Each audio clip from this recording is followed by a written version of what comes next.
Today we pause.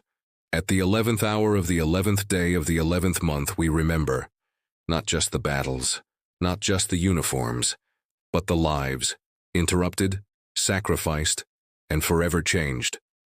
Remembrance Day began with the silence that followed the First World War. A war that claimed over 60,000 Canadian lives, a generation lost to mud, wire, and gas. But it didn't end there.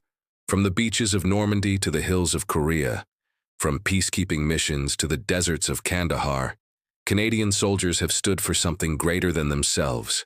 They were sons and daughters, farmers, teachers, poets, and dreamers.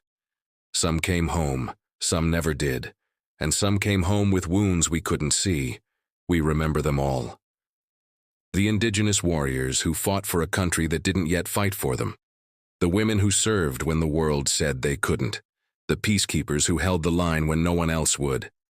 And today, in cities like Toronto, we wear the poppy not as decoration but as a promise to remember, to teach, to honor.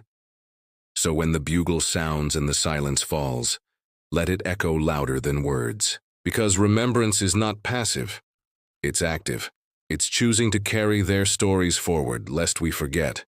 As Lieutenant Colonel John McCrae, the Canadian poet, penned, "In Flanders fields the poppies blow, between the crosses, row on row, that mark our place, and in the sky, the larks still bravely singing fly, scarce heard amid the guns below.